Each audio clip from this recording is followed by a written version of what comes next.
Hello, Targar friends. Hey, everybody, it's Jason Blaha here, and it's time for another Orc Mode workout. But just a quick reminder for those of you who enjoy watching these videos every day, please remember to click like down below. It's all that I ask of you.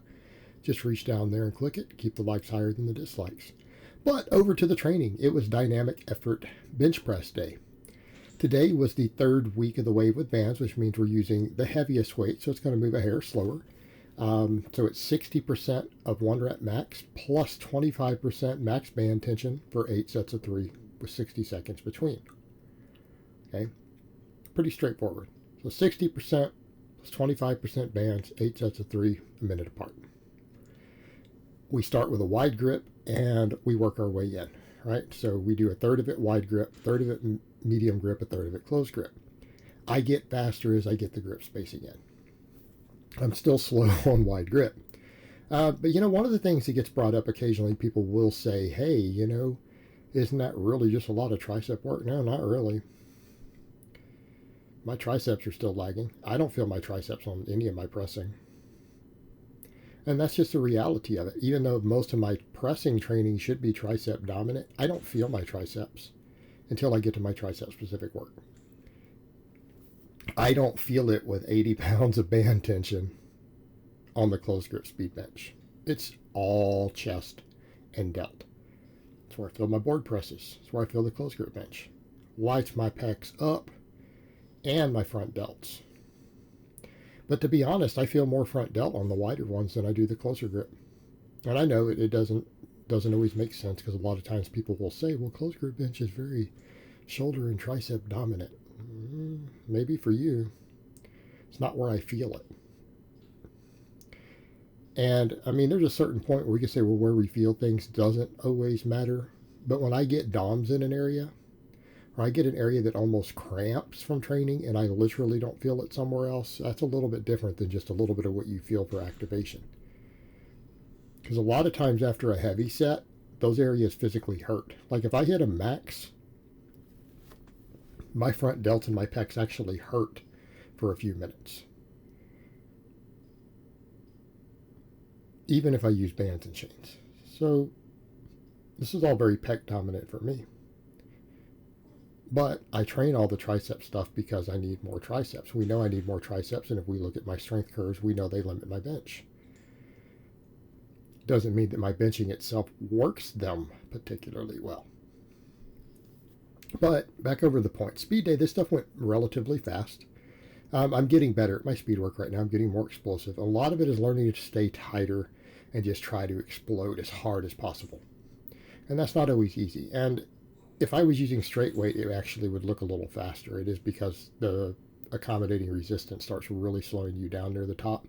But I still try to make the plates make a sound. That's usually my goal. At least on one of those reps, even with the bands and stuff to slow me down, I want to hear the plates pop at the top. That's what I'm shooting for. That's what I want to hear on speed work. Because then I know it was fast. Because we can't always tell when we're doing it. We're just pushing as hard as we can. But yeah, I need to get it all faster. And I'm not going to get into the whole arguments of people of how much weight you should be using and why the West Side guys are wrong and why this other person is right. It works. It still works. And essentially when people do make that argument, and I've had other YouTubers do it, even when they didn't like the weight I was using because some other coach that they like, who I happen to respect, uses a different set of percentages. And it's like, and they're basically trying to say that it's stupid. And it's like, so you basically just said Louis Simmons is stupid. Well, quit using conjugate. If you think Louis Simmons is a complete dumbass and just a complete moron, then why do you follow his training? Would be my question to some of those people. I mean, if he's so stupid, then why are you using his methods? Exactly. I think you guys have to remember that some of the other coaches who've come out of that system need to market their own stuff. It's not that what they're doing works better. They just do it a little bit different, probably gets pretty similar results, and they need to be able to market something that's their own. And that's okay. But just understand it for what it is. Doesn't mean they're right or wrong. Then we did 4x10 closed grip bench. I did 3x10 with the same weight, which is 235 on max effort day. So I tried to get another set in because I'm doing it as a second exercise after my speed benching. When I do it on the other day, I'm doing heavy board presses first, so it leaves me a little bit fatigued. So I feel like I can get a little more volume in on this. I'd love to work up towards 5 sets of it, but the 4th set felt really challenging. I knew I got a good amount of work in, and we look at total effective reps. The 8 sets of speed bench is quite effective reps. Every rep is an effective rep. 4 pretty much limit sets within 1 rep of failure. On this is, again, a lot of effective reps. I felt my chest and delts got a lot of work. They felt like they got a lot of stimulation. We know based upon the workload and things like Prelipin's chart that they got a good amount of stimulation. Based on my speed, based upon my speed work, based upon rate of perceived exertion with these, even calculating them based upon what my maxes are. You know, we can estimate these things. I did enough work today to make my pecs and front delts grow off this, and they will. I am down another pound though today, by the way. Going to continue to slow cut. And I mean, again, people need to remember on that. I think people always get confused. I really hate that when they're like, "Oh man, I can't wait to see you shredded." I'm like, well, you will probably be waiting the rest of your life then, because I have no intention of doing that. It's not something I promote, you know. And I've never understood why people will do that. I guess they don't understand what I'm about. It's not because of the reasons they think it is, because it's literally not healthy. Okay. And I am running a fitness channel. There are things that I might think are okay in real life that I might think are okay for athletes, and you guys could probably figure out what some of that is, that I don't promote on my channel because it's probably not in everyone's best interest for their health and fitness. Okay. There's magical supplements that I think are phenomenal for athletes, and I'm not going to tell a bunch of 18-year-old kids that they should do. See how that works? Guys who are telling a bunch of kids that they need to diet down to 7% body fat, some of these other channels, and promoting it as if it's a good thing, I don't see any difference in just telling them they need to just eat Anadrol like it's candy. It's not like getting ripped isn't as bad for your health as eating a bunch of Anadrol is. I mean, objectively speaking, I'd say the health risks are pretty similar. They're pretty similar in terms of total risk. That's my opinion. We could debate that all we want, but I'm giving my moral reasons for not doing certain things. Getting ripped is not something I plan on doing. It's not something I would promote because it's not good for your fitness. Just like you'll never see me promote you guys using Tren. Right? I don't think it's appropriate for a fitness channel to tell you guys, yeah, it's okay for a bunch of kids to use Tren, right? It's not appropriate. That's not a wise thing to say. Does it mean it doesn't work? No, Tren works. My God, it works. But, you know, shouldn't be telling 18-year-olds to do it, that it's a great thing for them to do, because it's not. Neither is getting ripped. Okay. I don't see a difference promoting bad health to kids. That's the only point it comes down to. So no, I'm not going to get ripped.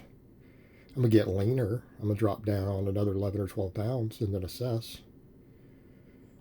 You know, but we'll assess where we are, what sort of weight I need to end up at ultimately, what body fat I need to end up at to be good as far as my strength ratios and Wilks scores and things go.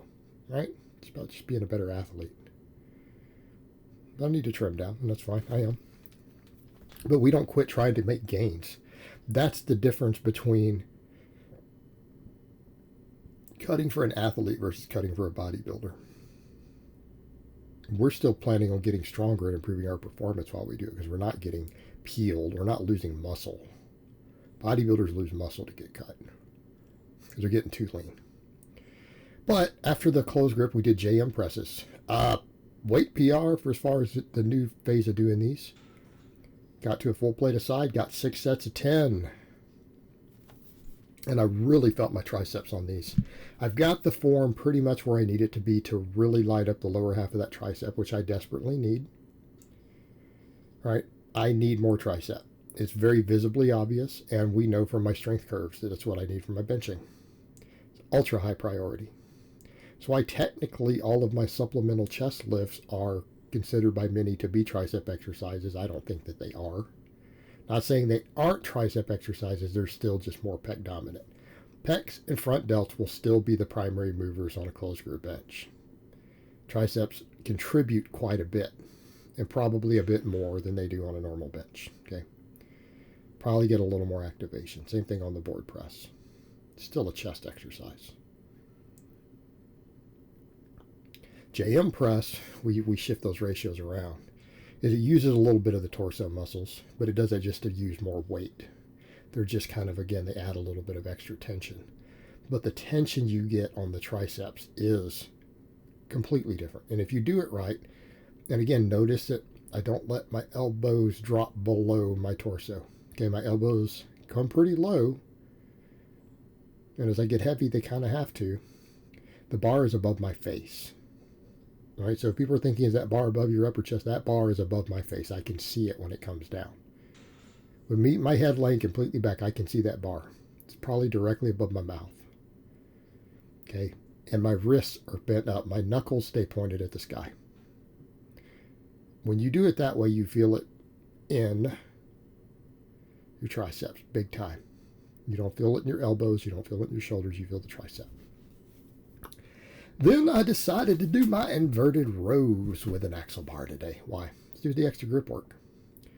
And something I'll point out, I've got another video coming out on this. Some people are like, why don't you touch your chest? It's like, I can't. I have long arms. Stop and look at my wingspan. You guys have watched on my benching. Okay. I know my wingspan. I've measured it. It's above average for my height. My scapula actually touch. I do the inverted row until my shoulder blades pinch together. Okay, that is my range of motion. I would have to shift around into a different position to actually get further up. I would have to find a way to rotate my shoulders differently. Well, that's not going to help build my back. Okay, not going to help build my back. It might use some extra front delt and stuff if I try to rotate around. I'm doing this to build my upper back. Obviously, lats and biceps and arms contribute, but it's largely upper back. I'm really trying to build rear delts, rhomboids, mid traps, all that stuff, with a secondary emphasis on the lats and the arms. But I decided I'd do them with the axle bar, which made it harder for the extra grip work. And man, my forearms were throbbing on each set. Definitely going to help with my grip work. So it's worth doing. I need to keep getting my grip stronger and stronger. I know people are like, but you held that 615 deadlift at the top for a couple seconds and then set it down. Like, yeah, I did. But can I do that with 700? I bet you there's no way I could even hold 700. I bet you it would just slip out of my hands. So we need the extra grip work. Then I decided to do some straight bar curls. I've been doing a lot of hammer curl stuff lately, but my arms in general do need more work. It's not going to hurt me to do a little bit of straight bar. Now, do I recommend that we do tons of supine work? No. It causes tendinitis. Older guys trying to do 50 sets of weighted chin-ups, 20 sets of strict curls with a straight bar. Yeah, it's not going to work. You're going to inflame your tendons.